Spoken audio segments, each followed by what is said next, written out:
दोस्तों, दुनिया में सबसे बड़ा डर क्या है? मौत? नहीं। कई लोगों के लिए मौत से बड़ा डर है अंधेरा, ब्लाइंडनेस। इमेजिन कीजिए आप सुबह उठें और आपको कुछ दिखाई ना दे। आपके अपने बच्चों का चेहरा, सूरज की रोशनी, रास्ता, सब गायब। इंडिया में 12 मिलियन यानी 1.2 करोड़ लोग अंधे हैं, ब्लाइंड। इनमें से ज़्यादातर गरीब हैं। उनके पास ऑपरेशन के लिए पैसे नहीं हैं। वो समझते हैं कि ये उनका कर्म है और वो अंधेरे में मर जाते हैं। लेकिन तमिलनाडु के एक गांव में एक आदमी पैदा हुआ था जिसने कहा, इंटेलिजेंस और कैपेबिलिटी सबके पास बराबर नहीं होती, लेकिन देखने का हक, राइट टू साइट, सबके पास बराबर होना चाहिए। ये कहानी एक ऐसे डॉक्टर की है जिसके हाथ गठिया यानी अर्थराइटिस की वजह से मुड़ गए थे।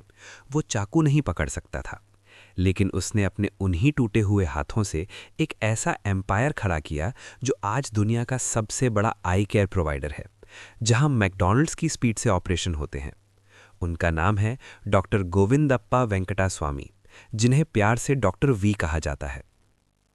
Chapter 1, the curse of the hands, 1918 to 1950s। The village boy. Doctor V का जन्म 1918 में तमिलनाडु के एक छोटे से गांव वडामलापुरम में हुआ था। उनका परिवार किसान था, खेत में काम करते थे। बचपन में उन्होंने मौत को बहुत करीब से देखा। उनके गांव में डॉक्टर्स नहीं थे। उन्होंने अपनी आंखों के सामने अपने 3 कजिन्स को मरते हुए देखा, सिर्फ इसलिए क्योंकि प्रेगनेंसी के वक्त कॉम्प्लिकेशंस हुई और कोई इलाज नहीं मिला। उस दिन उस छोटे बच्चे ने सोचा, मैं डॉक्टर बनूंगा, मैं गांव वालों को मरने नहीं दूंगा। उन्होंने मेहनत की। वो रोजाना कई किलोमीटर पैदल चलकर स्कूल जाते। उन्होंने मेडिकल कॉलेज में एडमिशन लिया। 1940s में वो इंडियन आर्मी में डॉक्टर बने। लाइफ सेट थी। वो एक ब्रिलियंट सर्जन बनने वाले थे। ऑब्स्टेट्रिक्स यानी डिलीवरी में करियर बनाना चाहते थे। The tragedy, rheumatoid arthritis. लेकिन 30 साल की उम्र में किस्मत ने उन्हें धोखा दे दिया। उन्हें एक भयंकर बीमारी हुई, र्यूमेटॉइड आर्थराइटिस। ये एक ऐसी बीमारी है जो आपके जॉइंट्स यानी जोड़ को खा जाती है। डॉक्टर वी के हाथ की उंगलियां धीरे धीरे मुड़ने लगीं। उनके नकल्स सूज गए। दर्द इतना होता था कि वो रात भर रोते थे। कुछ महीनों के अंदर उनके हाथ पंजे की तरह हो गए, टेढ़े, कमजोर। वो एक गिलास पानी नहीं उठा सकते थे। पेन पकड़ना नामुमकिन था। एक सर्जन के लिए उसके हाथ ही उसकी दुनिया होते हैं। अगर हाथ गए तो करियर खत्म। उन्हें आर्मी से निकाल दिया गया, मेडिकल डिस्चार्ज। लोगों ने कहा, डॉक्टर साहब अब आप घर बैठिए, आप ऑपरेशन नहीं कर सकते, आपका करियर शुरू होने से पहले ही खत्म हो गया। The madness to heal. Doctor V depression में जा सकते थे, सुइसाइड कर सकते थे, लेकिन उनके अंदर एक जिद थी। उन्होंने सोचा, भगवान ने मेरे हाथ छीने हैं, मेरा दिमाग और मेरी नीयत नहीं। उन्होंने आर्मी छोड़ी और आई सर्जरी यानी ऑफ्थेल्मोलॉजी ज्वाइन की। क्यों? क्योंकि आई सर्जरी में माइक्रो इंस्ट्रूमेंट्स यूज होते हैं। उन्होंने अपने टेढ़े हाथों के हिसाब से इंस्ट्रूमेंट्स को मॉडिफाई किया। वो दर्द बर्दाश्त करते, अपनी मुड़ी हुई उंगलियों के बीच चाकू फंसाते और प्रैक्टिस करते। शुरू में मुश्किल हुई, बहुत मुश्किल, लेकिन धीरे धीरे उन्होंने अपने क्रिपल्ड हैंड्स को दुनिया के सबसे स्टेडी हैंड्स बना लिया।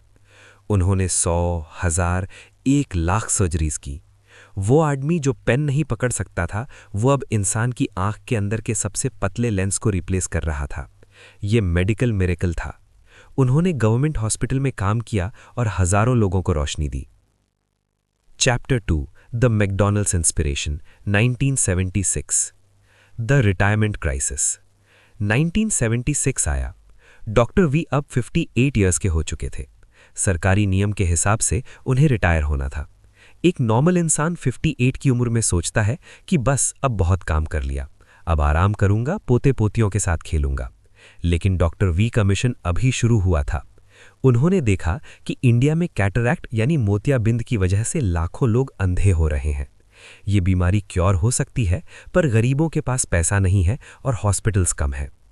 The hamburger logic. उसी दौरान डॉक्टर वी अमेरिका गए थे। वहां उन्होंने मैकडॉनल्ड्स देखा। उन्होंने देखा कि मैकडॉनल्ड्स हर जगह सेम बर्गर बेचता है, same taste, same quality, low price, high volume. उनके दिमाग में एक सवाल आया, अगर मैकडॉनल्ड्स सस्ते में करोड़ों बर्गर बेच सकता है तो मैं सस्ते में करोड़ों आंखें क्यों नहीं ठीक कर सकता। उन्होंने सोचा, लोग मोतियाबिंद यानी कैटरैक्ट के ऑपरेशन को सर्विस मानते हैं, मैं इसे प्रोडक्ट बनाऊंगा, असेंबली लाइन की तरह। आइडिया क्रेजी था, मैकडॉनल्ड्स को हॉस्पिटल से कंपेयर करना। लोगों ने कहा डॉक्टर सथिया गए हैं, गॉन सीनाइल, बर्गर और आंख में फर्क होता है। 11 bed clinic.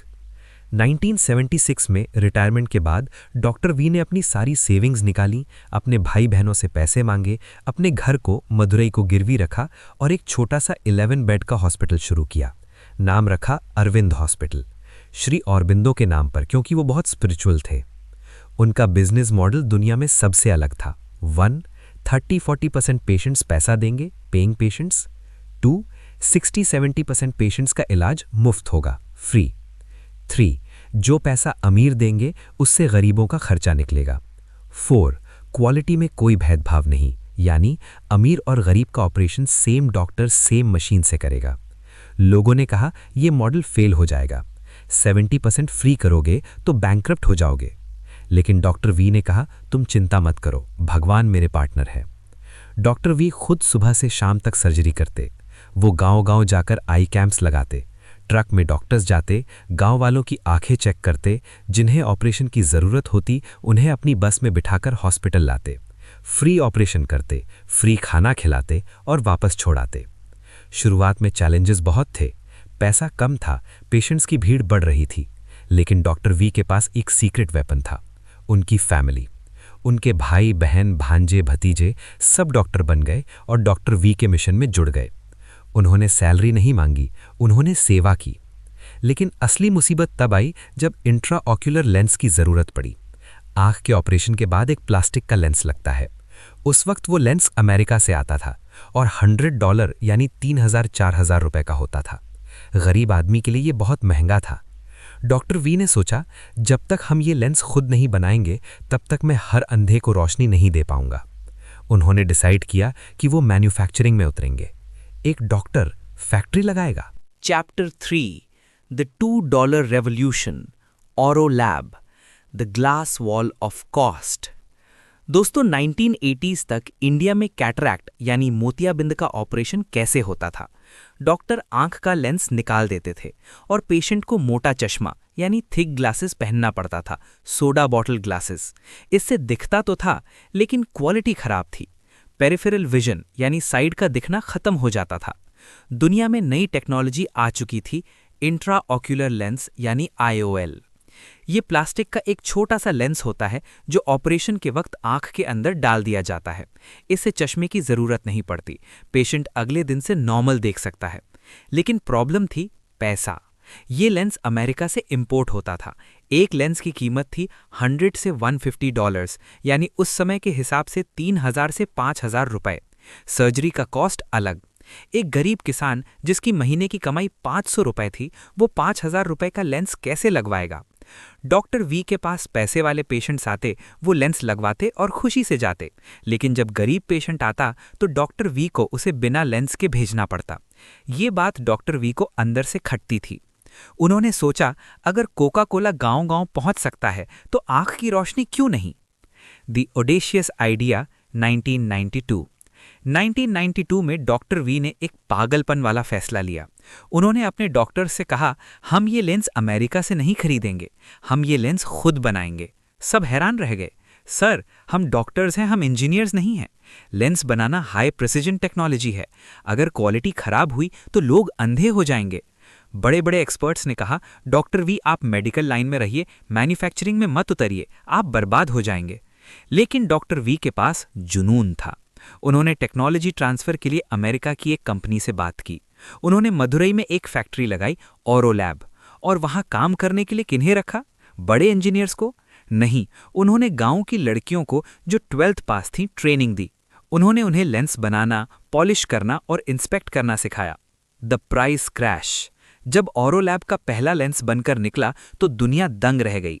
Quality world class, international standards के बराबर।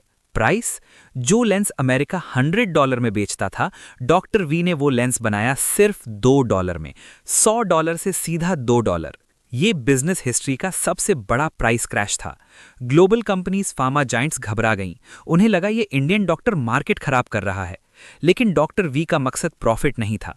उन्होंने वो लेंस अपने हॉस्पिटल में यूज किया और दुनिया भर के गरीब देशों को एक्सपोर्ट करना शुरू किया। आज दुनिया के 160 कंट्रीज में ऑरो लैब के लेंस जाते हैं। दुनिया के 10% कैटरैक्ट सर्जरीज में डॉक्टर वी का बनाया हुआ लेंस यूज होता है। एक अपाहिज यानी क्रिपल्ड डॉक्टर ने ग्लोबल मार्केट को हिलाकर रख दिया था। Chapter 4 the assembly line of God, the Aravind model, efficiency versus soul. सस्ता लेंस तो बन गया, लेकिन ऑपरेशन की स्पीड कैसे बढ़ाएं? एक नॉर्मल डॉक्टर दिन में 4-5 ऑपरेशन करता है। डॉक्टर वी को दिन में 100 करने थे। उन्होंने वापस मैकडॉनल्ड्स मॉडल लगाया। उन्होंने ऑपरेशन थिएटर का डिजाइन बदल दिया। नॉर्मल हॉस्पिटल में एक टेबल होती है।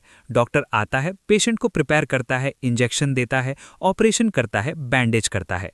इसमें डॉक्टर का आधा टाइम नॉन सर्जिकल काम में वेस्ट होता है। डॉक्टर वी का मॉडल, अरविंद मॉडल। एक ओटी में 2 टेबल्स होती हैं। डॉक्टर बीच में खड़ा होता है, माइक्रोस्कोप घुमाने लायक। टेबल 1 पर पेशेंट ए होता है। नर्सेज उसे पूरी तरह रेडी रखती हैं। डॉक्टर आता है, सिर्फ मेन सर्जरी यानी चीरा और लेंस लगाता है। इसमें 5 से 10 मिनट लगते हैं। जैसे ही डॉक्टर का काम खत्म, वो माइक्रोस्कोप घुमाता है टेबल 2 पर। वहाँ पेशेंट बी रेडी है। जब तक वो पेशेंट बी को ऑपरेट करता है, नर्सेस पेशेंट ए को बैंडेज करके बाहर ले जाती हैं और पेशेंट सी को टेबल 1 पर रेडी करती हैं। डॉक्टर रुकता नहीं है, वो मशीन की तरह काम करता है। रिजल्ट, अरविंद का एक सर्जन 1 साल में 2000 सर्जरीज करता है। अमेरिका में एवरेज 400 है। एफिशिएंसी 5 गुना ज्यादा, कॉस्ट 10 गुना कम, success rate 99%, better than many UK US hospitals. Harvard Business School ने इस पर केस स्टडी लिखी। दुनिया भर के एमबीए स्टूडेंट्स मदुरई आते हैं ये देखने कि एक हॉस्पिटल मैकडॉनल्ड से ज्यादा एफिशिएंट कैसे हो सकता है। The spiritual fuel. लोग पूछते थे, डॉक्टर वी आप इतनी एनर्जी कहाँ से लाते हैं? आपके हाथ टेढ़े हैं, उम्र 80 साल है। डॉक्टर वी का जवाब सिंपल था, स्पिरिचुअल फोर्स। वो श्री औरबिंदो और द मदर के भक्त थे। वो मानते थे कि वो सर्जरी नहीं कर रहे, वो पूजा कर रहे हैं। वो कहते थे कि जब हम किसी अंधे को रोशनी देते हैं तो हम उसके अंदर बैठे भगवान को देखने का मौका देते हैं। अरविंद हॉस्पिटल में आज भी सुबह काम शुरू होने से पहले सभी डॉक्टर्स और नर्सेस प्रेयर करते हैं। वहाँ सेवा का भाव है। वहाँ नर्सेस को सिस्टर्स कहा जाता है और उन्हें माँ जैसा दर्जा दिया जाता है। डॉक्टर वी ने शादी नहीं की थी। उन्होंने अपना पूरा परिवार इस मिशन को बना लिया था। The final departure, 2006, 7 July 2006, doctor Govindappa Venkataswamy ने आखिरी सांस ली। लेकिन जाने से पहले वो उस 11 बेड के क्लिनिक को दुनिया के सबसे बड़े आई केयर सिस्टम में बदल चुके थे। आज अरविंद आई केयर सिस्टम के पास हैं 7 बड़े हॉस्पिटल्स, 50 से ज्यादा विजन सेंटर्स। हर साल 50 लाख पेशेंट्स चेक होते हैं। हर साल 5 लाख सर्जरीज होती हैं। इनमें से 50 से ज्यादा मुफ्त होती हैं। Conclusion, the divine will. दोस्तों, डॉक्टर वी की कहानी हमें क्या सिखाती है? 1. Disability is in the mind. उनके हाथ मुड़ गए थे, वो पेन नहीं पकड़ सकते थे, लेकिन उन्होंने लाखों लोगों की आंखें ठीक की। अगर वो रोते रहते तो आज करोड़ों लोग अंधे होते। आपकी फिजिकल कमी आपकी सक्सेस को नहीं रोक सकती। 2. Scale for good. उन्होंने मैकडॉनल्ड से ये नहीं सीखा कि पैसा कैसे कमाना है, उन्होंने सीखा कि ज्यादा लोगों की मदद कैसे करनी है। बिजनेस प्रिंसिपल्स का यूज अगर अच्छाई के लिए किया जाए तो क्रांति यानी रेवोल्यूशन आ सकती है। 3.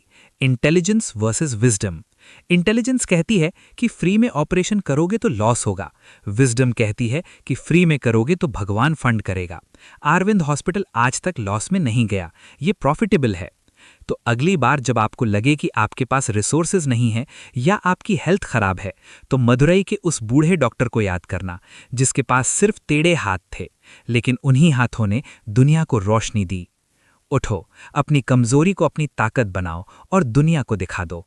May you see the light. Keep building. जय हिंद।